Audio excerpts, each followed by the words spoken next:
Welcome. इस video में हम सीबीएसई क्लास 10th साइंस का chapter number 4 carbon and its compounds को एमसीक्यू फॉर्मेट में देखने जा रहे हैं। So let's outline this. Question number 1, all living forms of life on earth are based on carbon, silicon, calcium, phosphorus. The right answer is carbon. All the living life forms on earth are based on carbon. Question 2, percentage amount of carbon in Earth's crust is dash and in atmosphere is dash. Option A, B, C, D. The right answer is option number A. Percentage of carbon in Earth crust is 0.02% and percentage of carbon in atmosphere is 0.03%. Question number 3, most carbon based materials are dash conductors of electricity.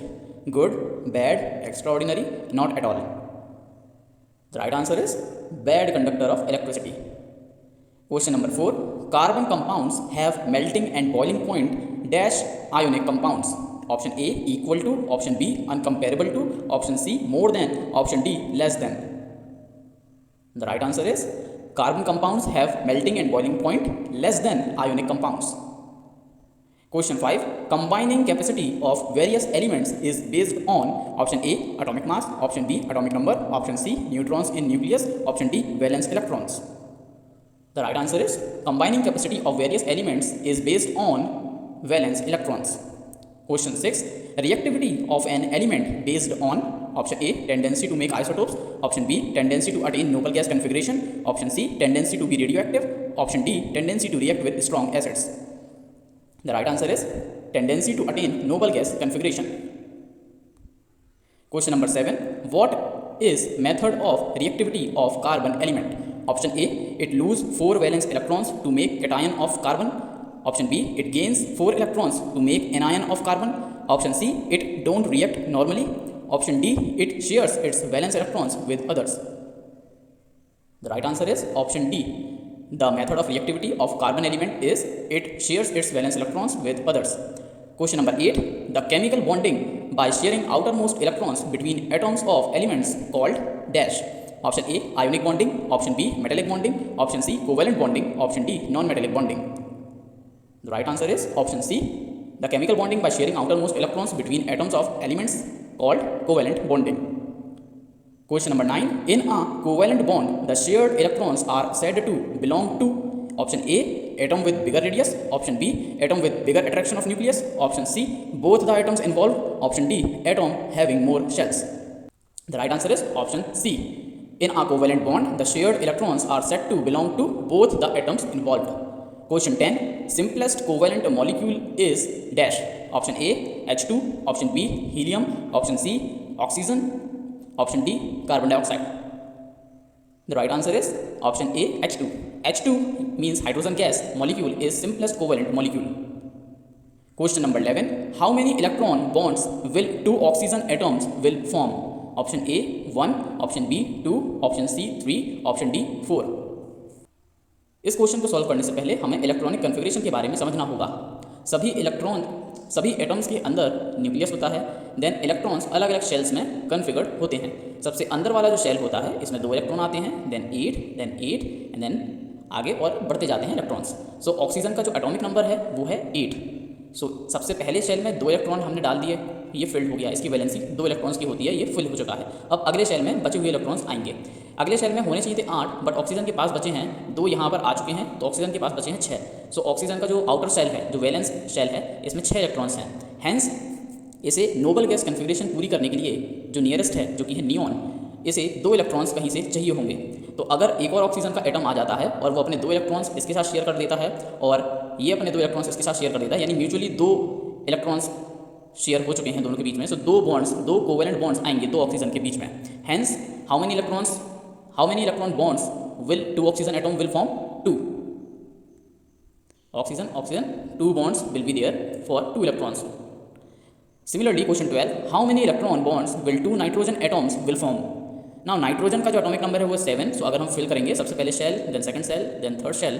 सो सबसे पहले में 2 हमने fill कर दिए, अब बचे हैं 5। So next जो शेल है वहाँ पर 5 आ जाएंगे। नोबल गैस सबसे नियरेस्ट जो है वो है नियॉन, जिसका कन्फिग्रेशन होगा आउटर शेल में 8 इलेक्ट्रॉन। तो नाइट्रोजन को वो कन्फिग्रेशन पूरी करने के लिए कहीं से चाहिए 3 और इलेक्ट्रॉन्स। तो अगर एक और नाइट्रोजन आ जाता है एक नाइट्रोजन के पास, तो ये दोनों आपस में 3 इलेक्ट्रॉन्स को शेयर कर लेंगे, यानी 3 बॉन्ड्स बना लेंगे। So hence the answer will be how many electron bonds will 2 nitrogen atoms will form 3। इसलिए नाइट्रोजन हमेशा N3 के फॉर्म में एग्जिस्ट करता है एंड ऑक्सीजन हमेशा, जो कि 2 बॉन्ड बनते हैं इसलिए O2 के फॉर्म में एग्जिस्ट करता है।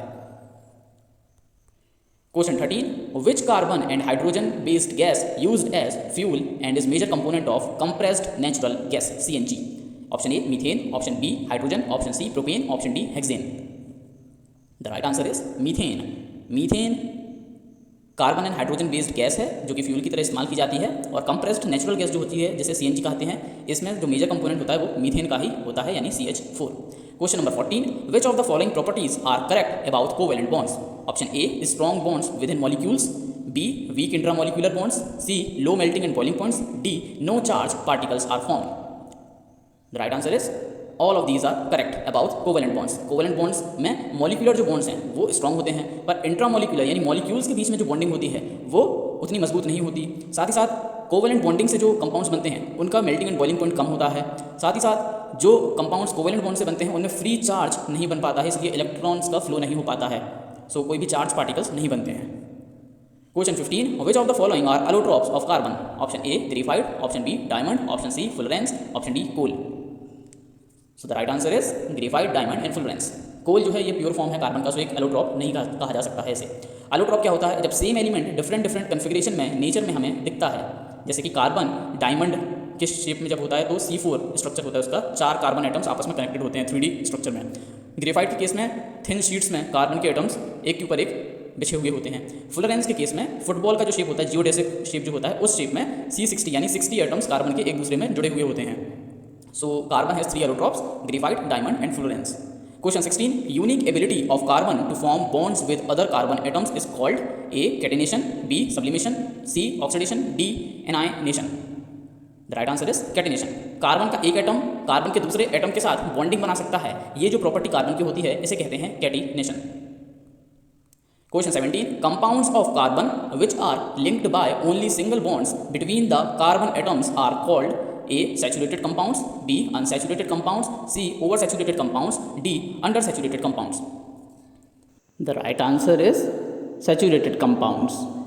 कार्बन के 2 एटम्स जो कि एक दूसरे से सिंगल बॉन्ड से अटैच होते हैं, इन्हें हम कहते हैं saturated compounds. Question 18, which of the following properties about carbon are correct? Tetravalency, catenation, strong carbon to carbon bonds, and allotrop of carbon conducts electricity. The right answer is all of these. Carbon tetravalency होती है, यानी carbon के outer cell में 4 electrons हैं इसलिए tetravalency है। Carbon अपने ही जैसे एटम्स के साथ बॉन्डिंग कर सकता है, सो कैटेनेशन की प्रॉपर्टी है। C strong carbon to carbon bonds होते हैं। D an allotrope of carbon conducts electricity, जो कि है ग्रेफाइट। ग्रेफाइट के शेप में जब कार्बन अरेंज्ड होता है तब उसकी शीट्स में इलेक्ट्रॉन्स का फ्लो पॉसिबल होता है और वो इलेक्ट्रिसिटी कंडक्ट कर सकता है। Question number 19, Friedrich Wohler in 1828 by prepared dash from ammonium cyanide and disapproved that organic compounds can only be created in living system. A cyanide, B ammonium ion, C urea, D ammonium anhydride. The right answer is Friedrich Wohler ने 1828 में ammonium साइनेट से chemically बना के दिखाया था urea को, जिससे ये बात तय हो गई थी कि जो ऑर्गेनिक कंपाउंड्स हैं वो सिर्फ लिविंग बॉडीज़ के अंदर ही नहीं बनाए जा सकते, वो केमिस्ट्री लैब में भी बनाए जा सकते हैं। जो ऐसे कंपाउंड्स हैं जो कि लिविंग बॉडीज़ में ही मिलते हैं उनकी स्टडी को हम कहते हैं organic chemistry. Question 20, what does meth, eth, prop, but, pent, hex means in context of carbon molecules? A tells number of carbon atoms in chains of carbon molecules. B tells numbers of bonds that a carbon atom form in a chain. C these are just names. D they tells us about oxidation state of carbon. The right answer is math, एथ, prop, ब्यूट, paint, hex, ये सभी हमें बताते हैं कि किसी carbon chain में कितने नंबर ऑफ कार्बन एटम्स हैं। So option A is correct, tells number of carbon atoms in chains of carbon molecules. Question 21, what does suffix ane, ene, yne means in context of carbon based molecules? A degree of catenation, B number of carbon atoms, C number of hydrogen atoms, D oxidation state of carbon atom. The right answer is degree of catenation, यानी किसी carbon based molecule में एक carbon atom दूसरे carbon atom के साथ कितने degree का catenation किया है, एक बॉन्ड बनाया है, 2 बॉन्ड बनाए हैं या 3 बॉन्ड बनाए हैं, इसको एक्सप्रेस करने के लिए हम कंपाउंड के नाम के एंड में सफिक्स लगा देते हैं एन का मतलब है दो कार्बन के एटम्स के बीच सिंगल बॉन्ड है। अगर इन लगा है तो दो कार्बन के एटम्स के बीच में डबल बॉन्ड है। अगर आइन लगा है एंड में तो इसका मतलब है दो कार्बन एटम्स के बीच में 3 बॉन्ड हैं। So option number A is correct, degree of catenation. Question 22, compounds with identical molecular formula but different structures are called A isobars, B isotopes, C isomers, D isotones. The right answer is C isomers. जब दो compounds के chemical formula same होंगे but उनका chemical जब हम structure बनाएंगे तो वो अगर डिफरेंट है लेकिन केमिकल जो फार्मूला है वो सेम है दोनों का, तो ऐसे दो कंपाउंड्स को हम कहते हैं isomers. Question 23, what are hydrocarbons? A carbon compounds which contain only carbon and hydrogen, B carbon compounds having water, C water mixed with carbon, D compounds of carbon with catenation. The right answer is option A, those compounds of carbon which have only carbon and hydrogen are called hydrocarbons. Question 24, which of the following are true? A, alkanes are called saturated hydrocarbons, B, alkenes are called unsaturated hydrocarbons, C, alkynes are called unsaturated hydrocarbons, D, hydrocarbons only have carbon and hydrogen atoms. The right answer is all of these are correct. Alkanes जो होते हैं यानी दो carbon के बीच में single bond है, ये सैचुरेटेड हाइड्रोकार्बन्स कहलाते हैं। वहीं पर एल्कीन्स जो हैं यानी दो कार्बन के बीच में डबल बॉन्ड है, ये अनसैचुरेटेड हाइड्रोकार्बन्स कहलाते हैं। जब दो कार्बन के बीच में 3 बॉन्ड होते हैं यानी एल्काइंस, इनको भी अनसैचुरेटेड हाइड्रोकार्बन्स कहा जाता है और हाइड्रोकार्बन्स में सिर्फ कार्बन एंड हाइड्रोजन पाए जाते हैं। Question number 25, in hydrocarbons compounds the element replacing hydrogen is referred to as dash, A heteroatom, B homoatom, C covalent atom and D ionic atom. The right answer is, in hydrocarbon compounds, the element replacing hydrogen is referred to as heteroatom. Question 26, in context of hydrocarbons chains, what does functional group means? A, heteroatoms and group containing these, B, chemical entities that replace hydrogens, C, groups that gives special properties to whole chain, D, outermost part of chains which reacts. The right answer is option A, B and C. In context of hydrocarbons chains, functional group means heteroatoms and group containing these, chemical entities that replace hydrogens and groups that give special properties to whole chain. Question 27, match the following correctly with symbols. Alcohol का symbol है OH, aldehyde का symbol है CHO, ketone का symbol है C double bond O and carboxylic acid का symbol है C double bond O single bond OH. Question 28, series of compounds in which the same functional group substitutes for hydrogen in a carbon chain is called dash, homologous series, B homogeneous series, C isomers, D fullerenes. The right answer is option A, homologous series. Question 29, CnH2n is formula for which hydrocarbon series? Option A alkane, option B alkene, option C alkyne, option D cyclic structure. The right answer is option B alkene. Question 30, which of the following are true for nomenclature of hydrocarbons? Option A, identify the number of carbon atoms in the compound. Option B, functional group is indicated in name of compound with either a prefix or a suffix. Option C, suffix of functional group begins with a vowel, then name of carbon chain is modified by deleting the final E. D, chain is unsaturated, then final ane in name of carbon chain is substituted by ene or ine. The right answer is all of these are true. सो जब किसी hydrocarbon का हम nomenclature यानी उसका नाम रख रहे होंगे तो हमें ये चारों स्टेप फॉलो करने होते हैं। Question 31, match the names with correct functional groups. So ये अल्कोहल का जो सिंबल है वो है OH, कीटोन का जो सिंबल है वो है डबल बॉन्ड O, एल्डिहाइड का जो सिंबल है वो है CHO and oxalic and carboxylic acid का जो सिंबल है वो है COOH.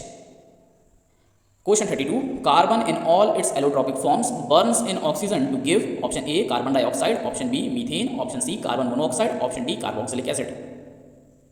So the right answer is carbon dioxide, and if the combustion is not complete then carbon monoxide also. जब combustion complete होगा फ्यूल का जलने वाली चीज़ का तो कार्बन डाइऑक्साइड बनेगी, और जब combustion जलने वाली चीज़ का इनकम्प्लीट होगा ऑक्सीजन की सप्लाई कम होगी तो कार्बन मोनोऑक्साइड बनेगा. Question 33, which of the following are true? A, saturated hydrocarbons will generally give a clean blue flame. Option B, unsaturated carbon compounds will give a yellow flame with lots of black smoke. Option C, fuels such as coal and petroleum have some amount of nitrogen and sulfur in them. Option D, coal is the remains of trees, ferns and other plants that lived millions of years ago. The right answer is all of these. ये सभी points सही हैं. Question 34. Substances that are capable of adding oxygen to others are called A. Oxidizing agent, B. Catalyst, C. Reagent, D. Adhesive. The right answer is substances that are capable of adding oxygen to others are called oxidizing agent. Question 35. What is hydrogenation? Option A. Unsaturated hydrocarbons add hydrogen. B. Addition of hydrogen atom in presence of palladium or nickel. Option C. Vegetable oil to vanaspati ghee. Option D. Oxidation of hydrocarbons. The right answer is option A, B and C. Hydrogenation एक process है जिसमें unsaturated hydrocarbons में हम hydrogen को add करते हैं और saturated hydrocarbon में कन्वर्ट कर देते हैं. इस प्रोसेस में हाइड्रोजन का एडिशन होता है in the presence of palladium और निकल एज अ कैटलिस्ट. इस प्रोसेस का जो जनरल यूज़ होता है वो वनस्पति ऑयल से वनस्पति घी जिसे डालडा कहते हैं बनाने में किया जाता है. Question 36. What happens when methane along with chlorine put under sunlight?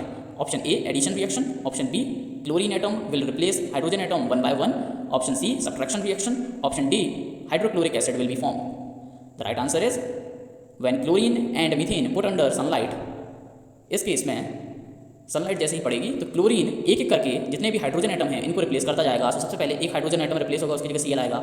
Again ये रिएक्शन अगर रिपीट की जाए तो फिर से एक हाइड्रोजन की जगह एक और Cl आ जाएगा. फिर से रिपीट की जाए तो फिर से हाइड्रोजन की जगह एक Cl आ जाएगा. फिर की जाए तो फिर हाइड्रोजन की जगह क्लोरीन आ जाएगा. सो इस रिएक्शन को कहते हैं substitution reaction because chlorine is substituting hydrogen in methane. So option B is correct. Question 37. The active ingredient of all alcoholic drinks is A. ethanol, B. ethanoic acid, C. methanol, D. menthol. The right answer is ethanol. Ethanol is active ingredient of all alcoholic drinks. Question 38. Reaction of ethanol with sodium will give sodium ethoxide, hydrogen gas, water, carbon dioxide. The right answer is reaction of ethanol with sodium will give sodium ethoxide, hydrogen gas and water. Question 39. Reaction of ethanol with concentrated sulfuric acid will give A. ethoxide, B. ethene, C. water, D. carbon dioxide. The answer is reaction of ethanol with concentrated sulfuric acid will give ethene and water. Question 40. What happens on consuming alcohol? Option A. Slowdown of metabolic activities. Option B. Depressed central nervous system. Option C. Lack of coordination. Option D. Stupor. The right answer is all of these. On consumption of alcohol, our metabolic activities slow down, our central nervous system get depressed, our coordination gets out of control, and we came into a state known as stupor. Question 41. Which is true about methanol? Option A. It is oxidized to methanol in liver. Option B. It coagulates protoplasm of cells. Option C. It causes blindness. Option D. It is added to industrial ethanol to denature it. The right answer is all of these. जब methanol को consume किया जाता है तो liver में जाके ये methanol में कन्वर्ट हो जाता है जो कि फेटल होता है हमारी हेल्थ के लिए. साथ ही साथ मेथनॉल सेल्स में मौजूद प्रोटोप्लाज्म को कोगुलेट कर देता है. साथ ही साथ मेथनॉल ब्लाइंडनेस हमारी ऑप्टिक नर्व के साथ भी इंटरेक्ट करके ब्लाइंडनेस क्रिएट कर सकता है. एंड ऑल्सो इंडस्ट्रियल एथनॉल जो होती है उसे डीनेचर करने के लिए ताकि उसका लोग कंजम्पशन ना कर लें उसमें मेथनॉल बहुत कम मात्रा में मिला दिया जाता है. साथ ही साथ उसमें ब्लू कलर की डाई भी मिला दी जाती है और फिर उस इथेनॉल को कह दिया जाता है denatured ethanol. Question 42. Which of the following true about ethanoic acid? Option A commonly called acetic acid. Option B 5 to 8% solution of acetic acid in water is called vinegar. Option C it often freezes during winter in cold climate. Option D it is called glacial acetic acid. The right answer is all of these. Commonly ethanoic acid को हम कहते हैं acetic acid. 5 to 8% solution acetic acid का यानी ethanoic acid का water में कहलाता है विनेगर जो कि एक प्रिजर्वेटिव की तरह यूज़ किया जाता है खाने वाली चीज़ों में. साथ ही साथ इथेनोइक एसिड फ्रीज हो जाता है कोल्ड क्लाइमेट में एंड इसलिए इसे ग्लेशियल एसिटिक एसिड भी कहा जाता है. Question 43. What are esters? Option A formed by reaction of an acid and an alcohol. Option B sweet smelling substances. Option C on reaction with alkali ester is converted back to alcohol. Option D reaction with carbonates and hydrogen carbonates they form sodium acetate. The right answer is all of these. So esters are formed by reaction of an acid and an alcohol. Esters are sweet smelling substances. Esters on reaction with alkali get converted back to alcohol. Esters react with carbonates and hydrogen carbonates to form sodium acetate. So all of these are correct. Question 44. What is saponification? Option A, on reaction with alkali, ester is converted back to alcohol and sodium salt of carboxylic acid. Option B, ethanoic acid reacts with a base to give a salt. Option C, reaction of ester with carbonates and hydrogen carbonates, they form sodium acetate. Option D, ethanol at 443 Kelvin with excess concentrated sulfuric acid results in the dehydration of ethanol. So the right answer is option A, on reaction with alkali, ester is converted back to alcohol and sodium salt of carboxylic acid. Question 45. Which are true about soaps? Option A, sodium or potassium salts of long chain carboxylic acids.